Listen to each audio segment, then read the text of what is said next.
E diz assim a palavra do Senhor, segunda Reis, capítulo 6, versículo 1. E disseram os filhos dos profetas a Eliseu: eis que o lugar em que habitamos, diante da tua face, nos é estreito. Vamos, pois, até o Jordão, e tomemos de lá cada um de nós uma viga, e façamo-nos ali um lugar para habitar ali. E disse ele: ide. E disse serve-te de ires com os teus servos? E disse: eu irei. E foi com eles, e chegando eles ao Jordão, cortaram madeira. E sucedeu que, derribando um deles uma viga, o ferro caiu na água. E clamou e disse: ai, meu senhor, porque era emprestado. E disse o homem de Deus: onde caiu? E mostrando-lhe ele o lugar, cortou um pau e lançou ali, e fez nadar o ferro. E disse: levanta-o. Então ele estendeu a sua mão e o tomou. Aleluia. Amém? Vamos orar. Senhor, nós te agradecemos por essa palavra. Fala conosco, Pai, fala no nosso coração, nos dá entendimento, nos dá sabedoria, Pai querido, para que nós possamos literalmente abrir o nosso coração, a fim de sermos tocados por Ti. Eu te peço em nome de Jesus. Amado, essa passagem retrata um momento profético da vida de Eliseu. Homem que tinha sido graduado, vamos assim dizer. Ele teve a oportunidade de andar ao lado de Elias. E Elias, ele era o homem que orava e o fogo descia. Elias era um homem destemido, mediante ao propósito de Deus, acerca da sua vida e do seu ministério. Nós conhecemos e sabemos e vemos muitas passagens que retratam acerca do comprometimento ministerial, profético de Elias, e a forma a qual o Senhor permite que Eliseu agora receba, segundo o que o coração dele desejou, uma porção dobrada do Espírito do Senhor que estava sobre Elias. Imagine, irmãos, que não fora pequena a responsabilidade e o desejo do coração que ele teve para com Elias. Entretanto, Elias deixou bem claro, e ele disse: antes de eu ser tomado aos céus, se você estiver do meu lado, quem sabe? Era uma condição, não foi dito que seria passado de forma automática, foi dada uma condição. E nós devemos saber, querido, que na nossa vida vão existir processos. Os processos, querido, não quer dizer que são o fim de situações que nós enfrentamos, mas situações que Deus sempre vai permitir que nós, enquanto cristãos, nós, enquanto homens do Senhor, sejamos moldados, sejamos tratados, sejamos entalhados, sejamos lixados, sejamos colocados de acordo com a vontade dEle, não com a nós. Quando nós passamos a entender que processo não é fim, ele é fase, precisamos buscar no nosso coração sabedoria para discernir as coisas que estão acontecendo à nossa volta. Senão o desespero toma conta da nossa vida, toma conta da nossa mente.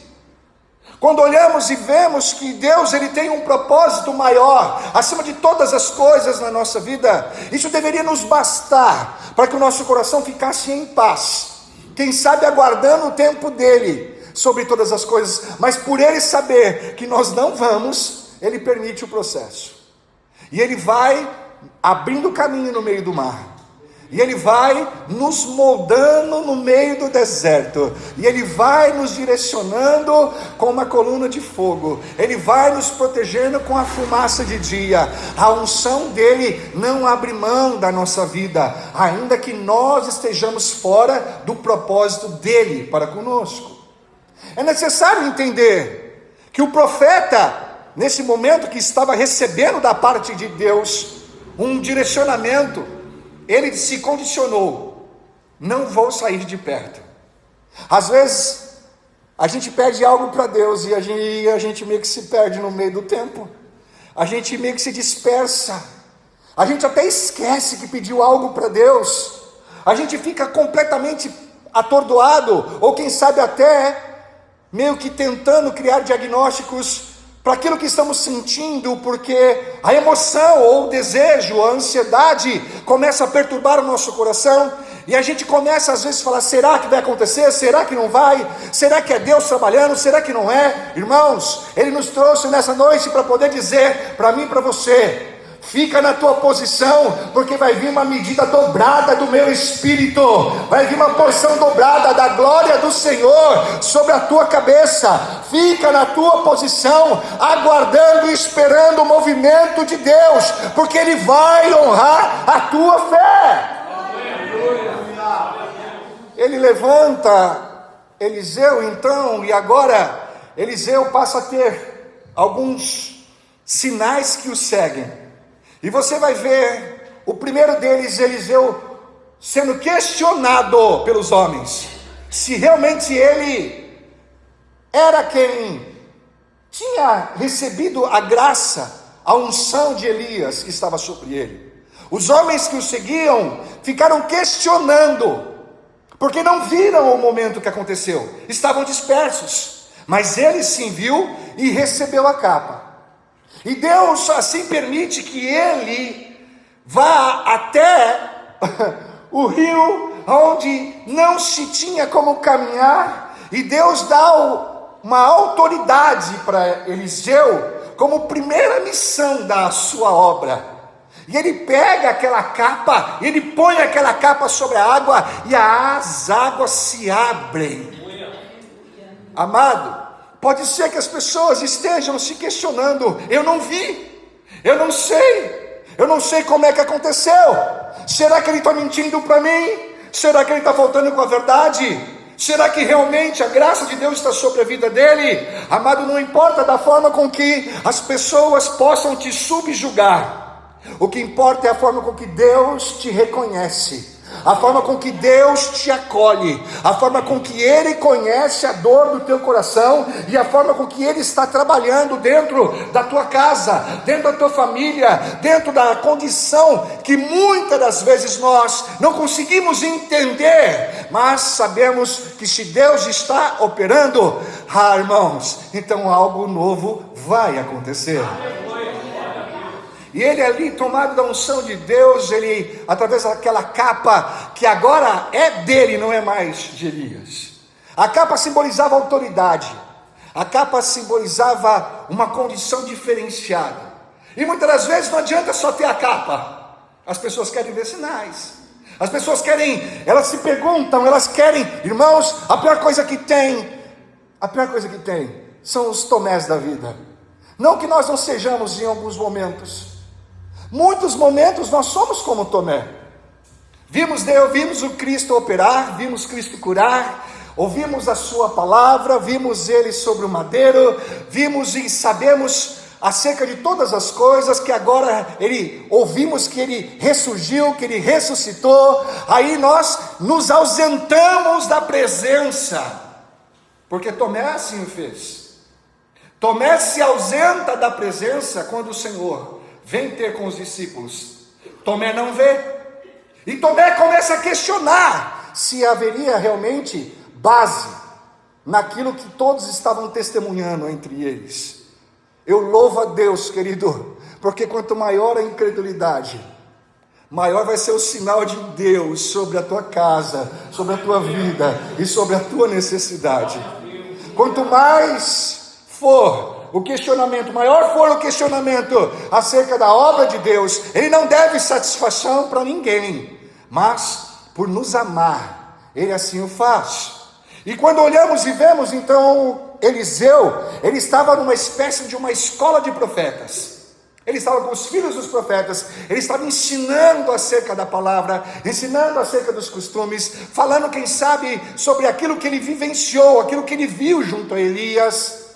E entre esse movimento, um deles chega para Eliseu e fala: meu senhor, eis que o lugar que nós estamos já é muito estreito, ele é muito pequeno, nós precisamos ampliar, nós precisamos fazer com que isso que está sendo movimentado aqui dentro chegue para outras pessoas.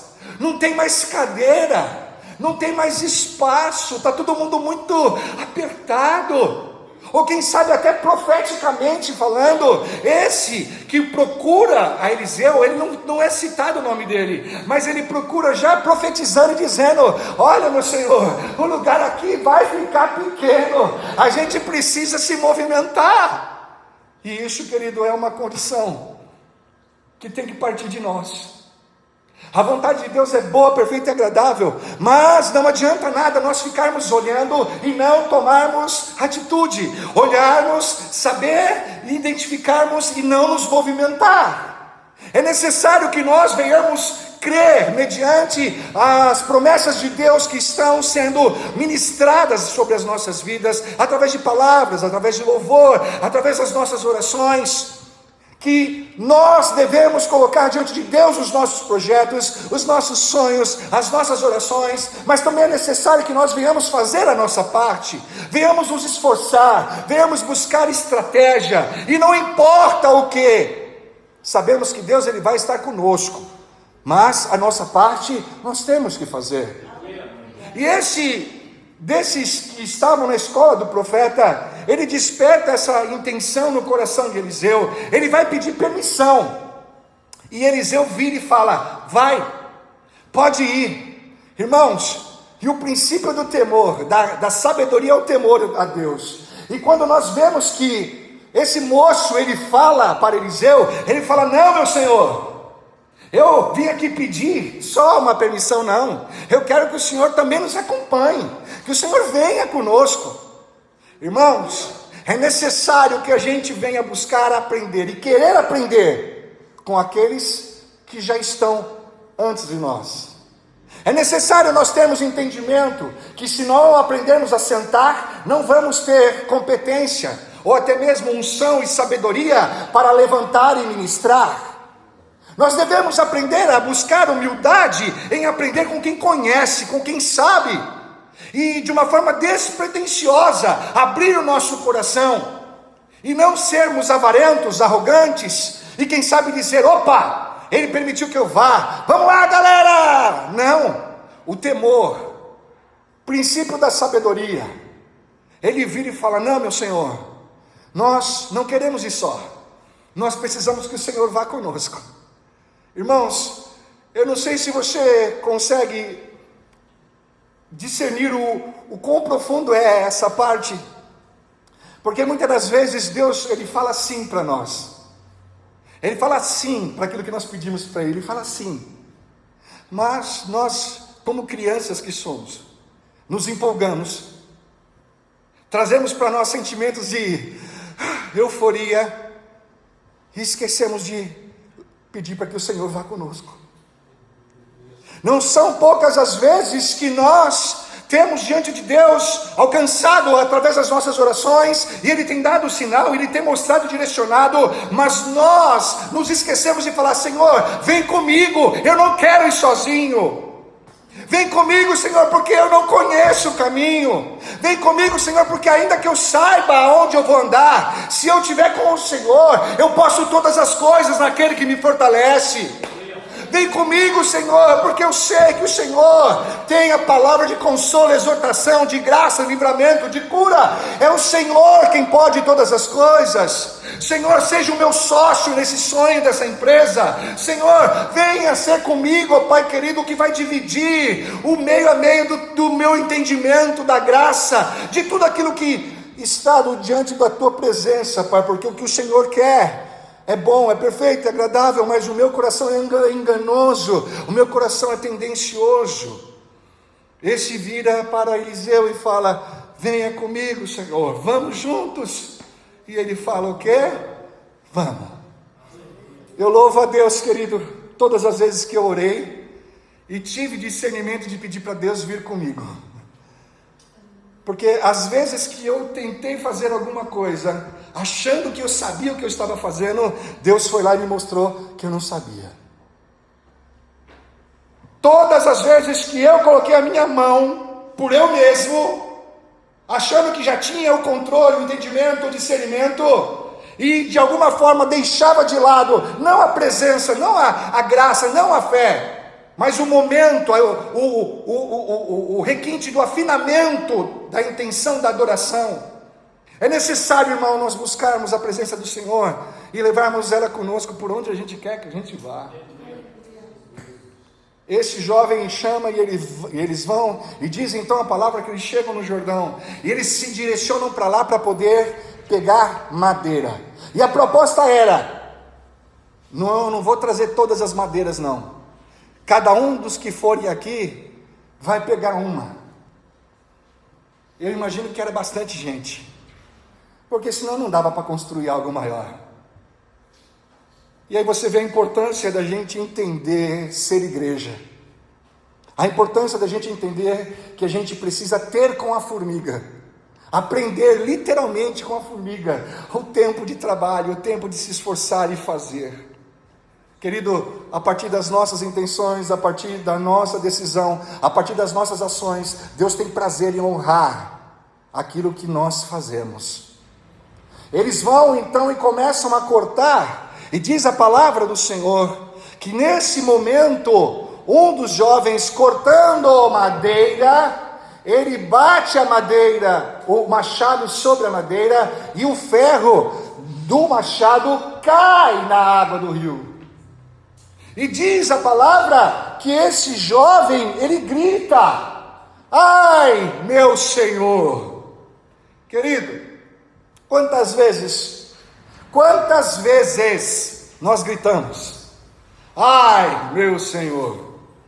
E essa condição aqui do grito desse rapaz, desse jovem, se dá porque o machado naquela época era uma ferramenta cara.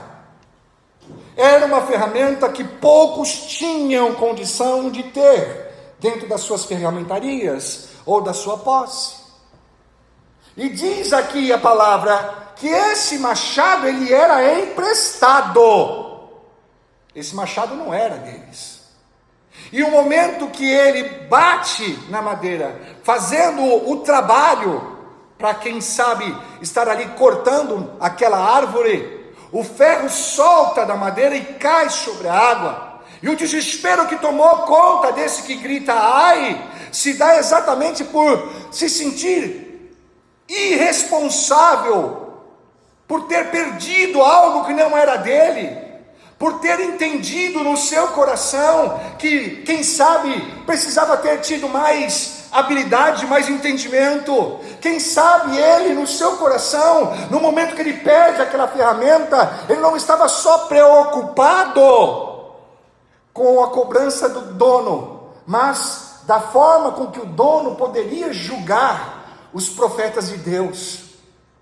E essa é uma característica que nós devemos nos atentar. Como será que as pessoas estão vendo Cristo através da nossa vida? Como será que as pessoas estão vendo a obra de Deus através do nosso propósito? Eu não sei como é que você está se preocupando, como o Evangelho de Cristo está sendo visto através da sua vida. Eu só sei que Deus te chamou para dar frutos. Deus te chamou para dar frutos. E não importa, querido, o tempo e o momento que você esteja passando. É importante você ter no teu coração que Cristo vive. E por isso nós podemos crer no amanhã. Hoje pode ter sido de choro. As coisas podem ter aparentemente saído do controle das tuas mãos. Mas como diz a palavra, o choro dura uma noite, mas a alegria amanhã representa a presença de Deus na minha e na tua vida. Irmão, não interessa o que você acha que você perdeu, não interessa o que você acha que está acontecendo, não interessa a forma com que você está vivenciando algumas situações que estão hoje evidenciando a tua vida. Lembre-se que Deus, Ele está no controle de todas as coisas. Deus, Ele vai honrar a obra das tuas mãos, Ele vai honrar o desejo do teu coração. Enquanto você estiver cuidando das coisas dEle, Ele vai cuidar da tua família, Ele vai cuidar da tua casa, Ele vai cuidar do teu trabalho. Você precisa entender, querido, que o inferno quer tirar a glorificação da tua boca, ele quer tirar a intimidade sua para com o Senhor, através de lutas, através de tantas situações contrárias. Mas bendito seja o nome do Senhor, porque nós não somos como uma figueira brava, que fazemos de conta que estamos dando fruto. Não, nós estamos diante do Senhor, vivendo e aprendendo todos os dias, não importa se sol ou se chuva, sabendo que a graça de Deus nos sustenta, e nós vamos buscar sim, dar fruto em tempo e fora de tempo, para que o nome do Senhor seja glorificado. O profeta chega para o rapaz, e quem sabe o rapaz estava preocupado, falando: agora vou tomar até uma bronca do profeta. Não, ele estava trabalhando, irmão. Ele não estava brincando com o machado, ele estava disposto, junto com os demais, para o crescimento da obra, com as mangas arregaçadas fazendo. Irmãos, Deus conhece o que você tem feito, Ele sabe aquilo que você tem, e da forma com que você tem se posicionado. O profeta aqui representa literalmente a graça de Deus, e eu posso dizer para você, querido, que quando eu me pego vendo que este moço, ele grita acerca da responsabilidade de ter perdido aquele ferro do machado, isso me leva imediatamente para o momento da parábola dos talentos, aonde o Senhor começa a contar a respeito, e para cada um Ele dá uma quantia, e Ele vai falando: olha, para você toma tanto, para você toma tanto, para você toma tanto, e vai chegar o dia que eu vou chegar, e eu vou voltar, e eu vou querer ver o que é que você fez com isso que eu entreguei nas tuas mãos. Amado, Deus, Ele tem derramado os seus dons sobre a igreja. Deus, Ele tem dado dons para os seus. O problema maior é que nós, muitas das vezes, não estamos sabendo como lidar com esses dons. A gente não entende o porquê que a gente entra nos processos tão estreitos com Deus, sabendo que é Deus literalmente espremendo, sabendo que é Deus realmente nos colocando no prumo, a fim de que nós venhamos ser aperfeiçoados para a honra e glória dEle, não para a nossa própria honra e glória. Aonde Ele muitas das vezes vai deixar que sim, coisas como essas aconteçam, e a gente venha se sentir, quem sabe, impedidos de agir, impotentes perante a situação. Não tem o que nós fazermos.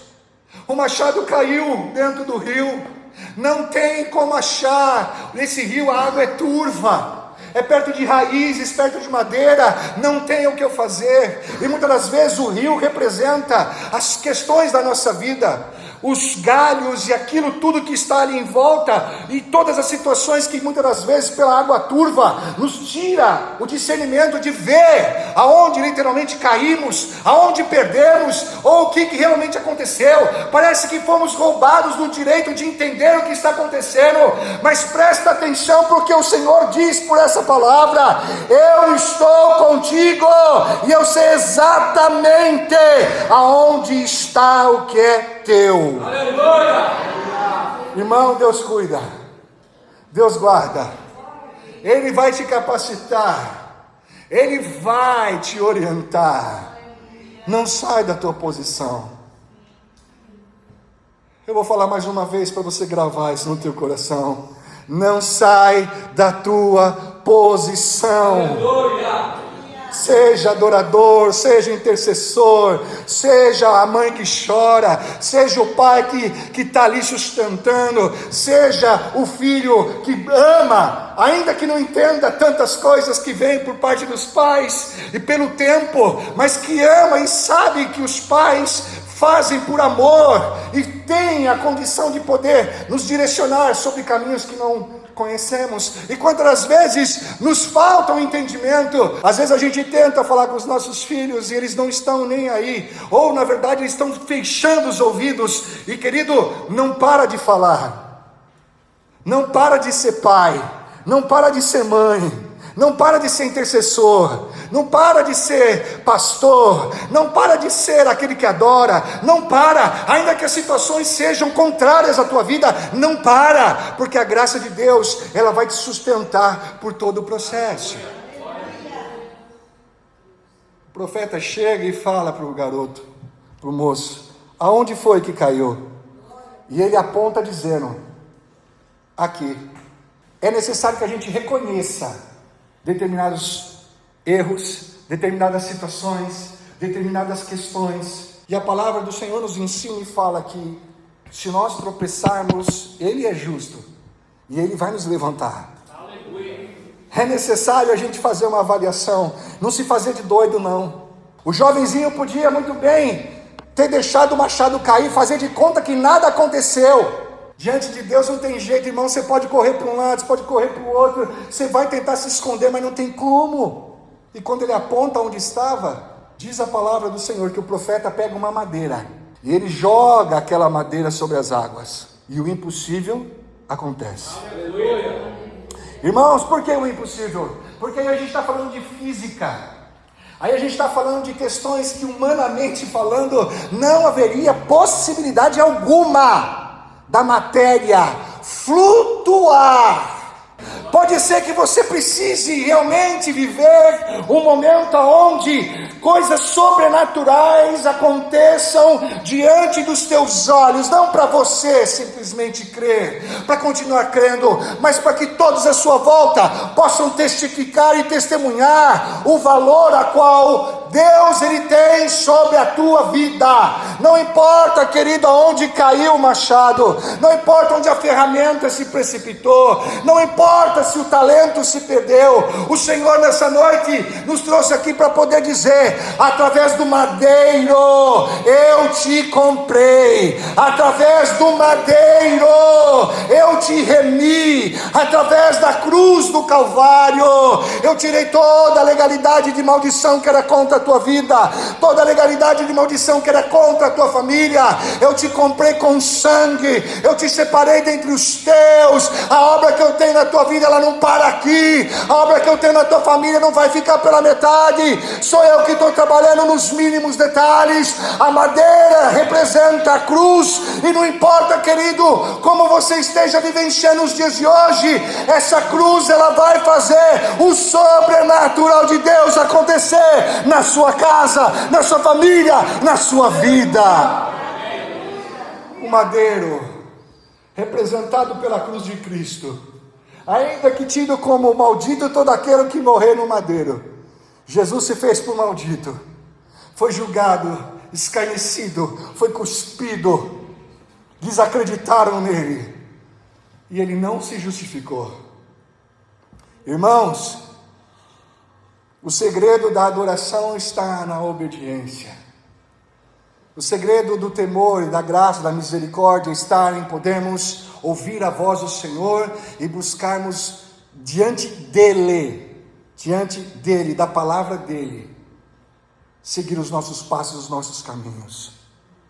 Eu não sei aonde, nem como, e o que você está sentindo que possa ter sido tirado de você. Quando a gente fala aqui sobre o machado, sobre uma ferramenta, e sobre que o momento representado aqui apontava que esse machado era emprestado. Tudo que nós temos, querido, é de Deus. E Ele é aquele que literalmente tem poder para dar e também poder para tirar. Aleluia.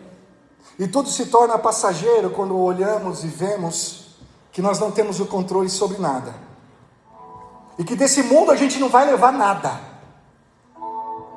Mas a gente vai deixar para muita gente aqui um testemunho, um legado. A gente vai deixar para muita gente à nossa volta, agora não mais o Evangelho de Cristo que já foi escrito, que já está catalogado aqui, mas pelas nossas condições de vida, estamos reescrevendo as boas novas de Cristo na vida de muita gente. Pode ser que hoje não tenha ninguém tomando nota de questões que aconteçam na sua vida.